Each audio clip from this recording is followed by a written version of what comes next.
And welcome back to segment number 2, Fantasy Football Fanatics. The best part here, we go through all the good stuff, we get into the beatdowns, doghouse. Here we go. Let's get into it. Who do you got, Caine? All right. Well, first of all, I'd like to apologize for last week. It seems my Johnny Knox pick was a bit off. I don't know that guy's going to do a whole lot this season, which is unfortunate because he's pretty talented, but they're just not making it happen there in Chicago. As far as my doghouse this week, I already kind of gave you a sneak peek on this one. Ben Jarvis, Green Ellis, take all your names, take them all in the doghouse with you. You're not going to do anything against the Steelers this week. He's going to get wrecked. Leave him. Don't bother with him. He's in the doghouse. As far as my dog, this week, a little bit of throwback action. I'm going with my boy LT, LaDainian Tomlinson. I really like him this week. I think it's going to be a great week for him. He's got a pretty nice set of stats there with his yardage, almost 600 yards, 5 rushing touchdowns, almost 200 yards receiving. No receiving touchdowns, a little bit surprising there, but I think he's going to have a great week this week, and I think he's going to go off against those Cleveland Browns. So get LT in your lineup. He's your guy. There you go. You heard it. What do you got? Well, nice and rested. I had a good beatdown, but after your prediction from last week, I should probably throw you in there. But you know what? Though I've had some pretty crappy beatdown predictions and breakout predictions, so I'm going to go ahead and stick with my beatdown for the week, which is going to be Marshawn Lynch, who hasn't done crap since he's been over there in Seattle. Right. He's had 20 carries, 55 yards in 2 games total. That's it. Lynch, you get the beatdown, brother. You suck. Breakout player here for the week is going to be Mike Thomas for Jacksonville. He hasn't really done much this year. He's only like 5'8", 5'10", small little guy. He's quick, he's shifty, but I'm going to predict he gives you 75 yards and a touchdown against that horrendous Houston passing defense. So Mike Thomas, you're my breakout player for the week. Nice. I like it. I like it a lot, yeah. And we're going to talk about weather, something that we haven't really discussed here yet, but we're definitely getting in that part of the season where weather becomes a factor. Bruce, thanks for your email. One of our viewers was good enough to hook us up with a nice link here. It's weather.com/outlook/events/NFL/schedule. So it's kind of a lot. We'll go ahead and run it at the bottom here for you too. That way you have it. You can pause it if you need to, take a look at it, and see what's going on there. How big of a factor does weather become now in the season? It becomes a huge factor because think about every league that you play in, that you're going to see players that are breaking out here in the second half of the season. A lot of it's depending on injuries, and some of these guys are getting old. The cold weather is starting to affect their bodies. They're breaking down a little bit quicker, so it's giving some of these younger guys an opportunity to step up. And then you also got to take into play, the cold hands, the wet rain, the slippery turf.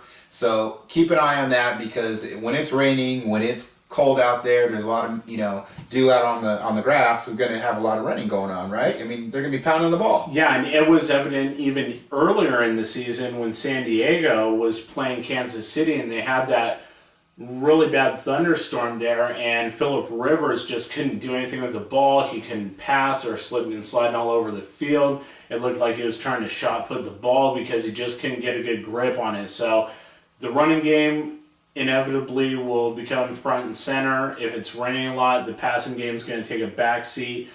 Nice weather. Hopefully you'll have it in the playoffs. Don't bank on it. Some games to watch because of the weather this weekend. Carolina at Tampa Bay. Surprisingly, down in your favorite place in Florida there where your Fins are, 58 degrees, 40%. Daytime high of 58 degrees. I didn't know it could get that cold down in Florida.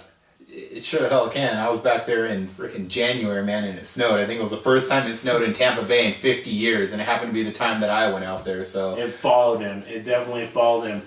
Dallas at the Giants, daytime high of 41 degrees, 28 degrees, the overnight low with 30% chance of rain. That means they could see a little bit of snow out of this. And then Tennessee at Miami, 52 degrees, 30% chance for rain. So keep an eye on your weather there for those games definitely this weekend. Yeah, in that Miami game, let me just say something here.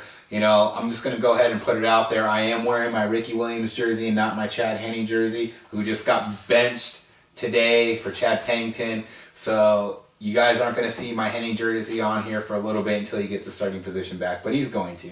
But I'm gonna stick with Smoking Token Ricky here, and we're gonna go ahead and ride that horse here for a little bit. Right. And speaking of other quarterbacks that are on the bench this week, not because you want them to be, not because of Tony Sperano putting them there, but you got 3 of your top 5 quarterbacks on the bench this week with the buys.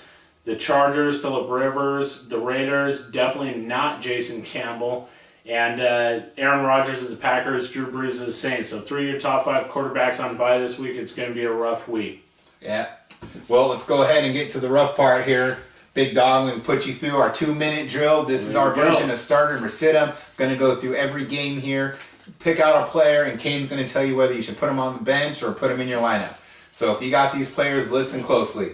First game here, which is actually tomorrow night, Baltimore versus Atlanta. We got Ray Rice. What do you think about him?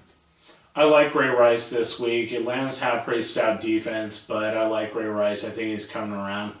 Okay. And then, of course, Tennessee at Miami. You know, with Pennington throwing the ball, what do you think of Brandon Marshall? I don't like him on the long bomb. I think the king of the check down might get the ball to him, might open it up over top with those short passes. So it's possible, but I don't really love him this week. Okay, we have Minnesota at Chicago. You know, I said it earlier, Jay Cutler. I don't like Cutler this week. I think he's going to spend a lot of time on his back. I mean, I want to like him. He's a great quarterback, really. Well, I don't know if I should say great, but he's a pretty good quarterback. He's a good fantasy option. I just don't love him this week. Okay, Detroit at Buffalo, Calvin Johnson. No Matthew Stafford. Yeah, Stanton's probably going to be in there. They're saying that Sean Hill could play. If Hill plays, I like him. If Stanton plays, I don't like him. Got it. Carolina at Tampa Bay. How about LeGarrette Blount? I like Blount this week. I think he's going to have a good opportunity to really run the ball. I think Tampa is smelling the blood in the water, and they're going to go after it with Carolina with no Matt Moore. He's done for the season. Yeah, they just better keep on their face mask there. Yeah, that's right. He may be punching in the ball into the end zone. And into somebody's mouth. Yeah. Houston at Jacksonville, David Garrard. I like Garrard against Houston. I think he could have another big week. Don't be surprised if he doesn't because he's so inconsistent, but he should. Okay. We have the Jets at Cleveland. Hillis went off last week. Does he go off this week?